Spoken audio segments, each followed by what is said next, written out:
আসসালামু আলাইকুম। আজকে আমরা শিখব হচ্ছে শান্তি ও সংঘর্ষ আপ্যায়ন পরিস্থিতি সাবজেক্ট এর প্রথম অধ্যায়। তো প্রথম অধ্যায়ের নাম হচ্ছে শান্তি অর্থাৎ পিস। তো শান্তি কি? উত্তর হবে শান্তি বলতে বিরোধের অনুপস্থিতিকে বোঝায়। অর্থাৎ শান্তি হলো বিরোধের অনুপস্থিতিকে বোঝায়। শান্তির ধারণা পাওয়া যায় কাদের লেখায়? শান্তির ধারণা পাওয়া যায় কাদের লেখায়? শান্তির ধারণা পাওয়া যায় কান্ট, লক, রুসো ও টম পেইনের রচনায়। শান্তির রকম বা মাত্রা কি কি? শান্তি দুই রকমের, এক হচ্ছে নেতিবাচক, দুই ইতিবাচক। নেতিবাচক শান্তি কি? নেতিবাচক শান্তি হচ্ছে সম্যক বা সরাসরি সহিংসতার অনুপস্থিতি। তাহলে নেতিবাচক শান্তি কি?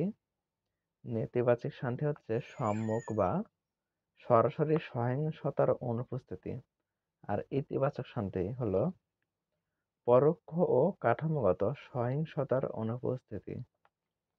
ইতিবাচক শান্তি হচ্ছে পরোক্ষ ও কাঠামোগত সহিংসতার অনুপস্থিতি।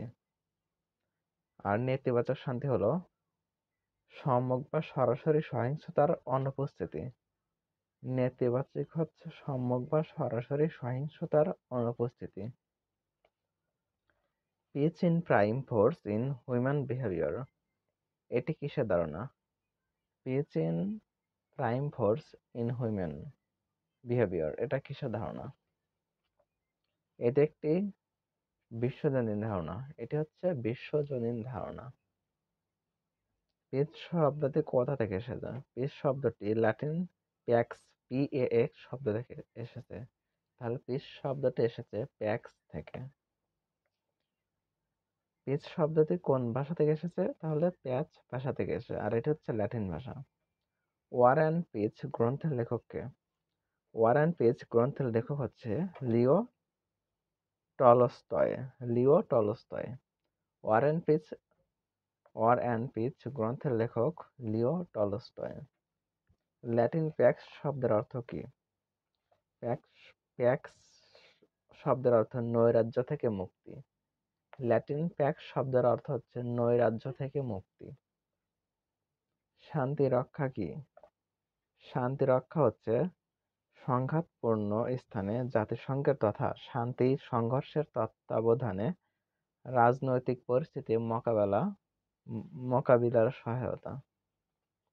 শান্তি রক্ষা হচ্ছে সংঘাতপূর্ণ স্থানে জাতিসংঘের তথা শান্তি সংঘের তত্ত্বাবধানে রাজনৈতিক পরিস্থিতি মোকাবেলায় সহায়তা। শান্তি প্রতিষ্ঠা কি অথবা শান্তি সৃষ্টি কি? শান্তি প্রতিষ্ঠা হলো দুই পক্ষের সংঘর্ষ নিরসনের একটি পদ্ধতি বিশেষ। শান্তি প্রতিষ্ঠা হলো দুই পক্ষের সংঘর্ষ নিরসনে একটি পদ্ধতি বিশেষ। এজন্য সামরিক সহায়তা দেওয়া হয় যাতে শান্তিপূর্ণ পরিবেশ সৃষ্টি হয়। এজন্য সামরিক সহায়তা দেওয়া হয় যাতে শান্তিপূর্ণ পরিবেশ সৃষ্টি হয়।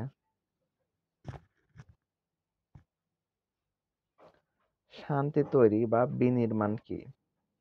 শান্তি তৈরি হলো সংঘাত পরবর্তী সময়ে শান্তি প্রতিষ্ঠার মিশন।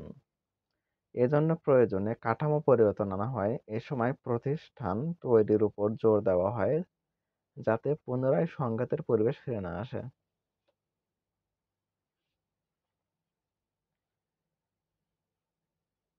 ইসলামে শান্তি কত প্রকার ও কি কি? ইসলামের শান্তি চার প্রকার। ইসলামের শান্তি চার প্রকার। এক, মনের শান্তি। দুই, ঘরের শান্তি।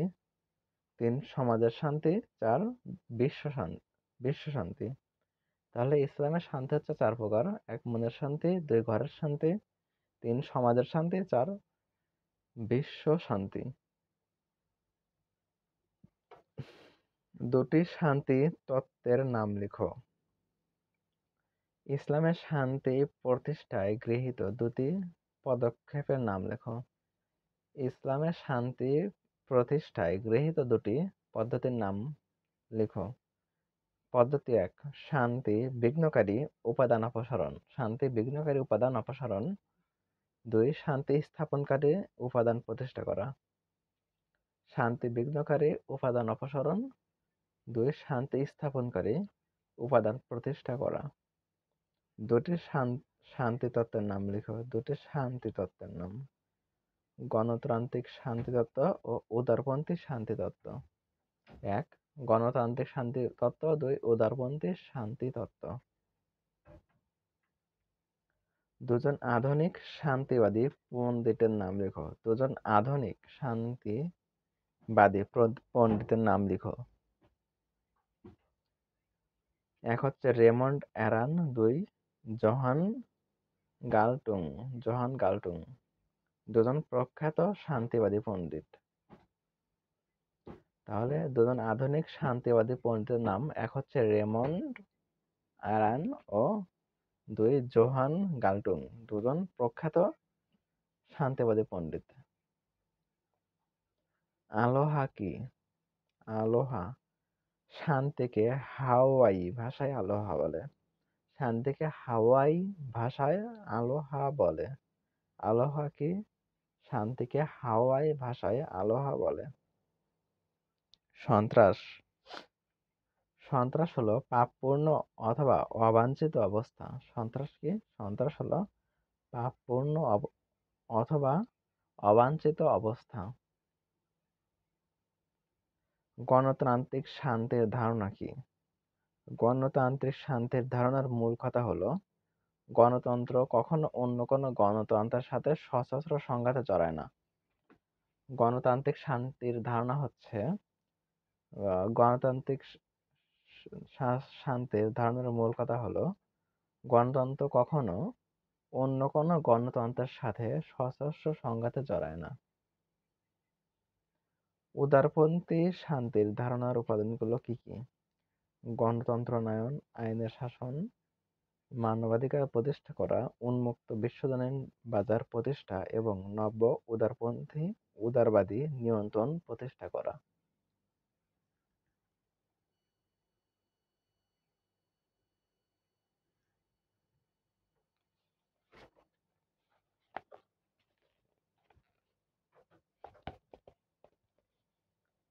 ট্রানজিশনাল অ্যাপ্রোচ টু পিস বহু যুক্তিসঙ্গত ধারণা, এর প্রবক্তা কে?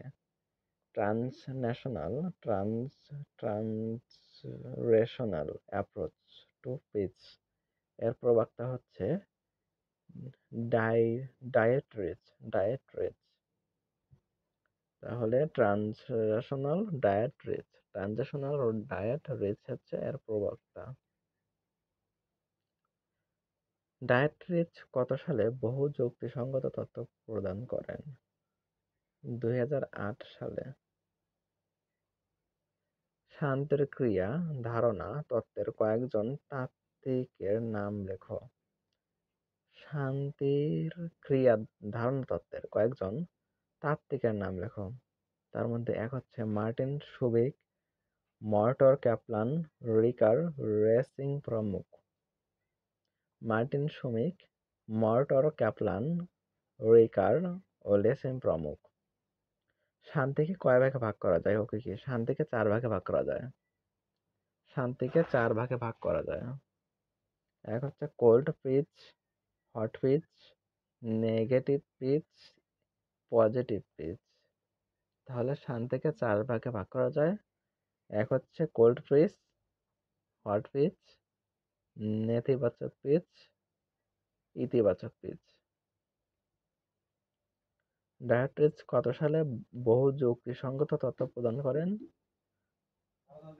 ২০০৮ সালে।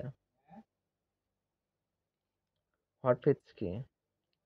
হট পিচ হলো পূর্বতন ও বর্তমান অবস্থার মধ্যে সেতুবন্ধন অবস্থান। হিব্রু বা শালোম শব্দের বাংলা অর্থ কি? শালোম শব্দের বাংলা অর্থ হচ্ছে শান্তি। আরবি সালাম শব্দের বাংলা অর্থ কি? শান্তি। ইংরেজিতে পিচ শব্দটি ব্যবহৃত হয় কত সালে? খ্রিস্টপূর্ব 1200 অব্দে থেকে। Peace in absence of violation এটি কার উক্তি? বিখ্যাত দার্শনিক জোহান গাল্টং এর। Peace is absence of violence এটি কার উক্তি? Peace is absence of violence এটি কার উক্তি? এটা হচ্ছে বিখ্যাত দার্শনিক জোহান গাল্টং এর। বিখ্যাত দার্শনিক এস.টি. আগাস্টিন শান্তিকে কিসের স্বরূপে বিশ্লেষণ করেছেন? এস.টি. আগাস্টিন শান্তিকে দুটি স্বরে বা রাষ্ট্রের স্বরূপে বিশ্লেষণ করেছেন। শান্তিকে দুটি শহরে বা রাষ্ট্রের স্বরূপে বিশ্লেষণ করেছেন। রুশো শান্তি বলতে কোন অবস্থার দিকে ইঙ্গিত করেছেন?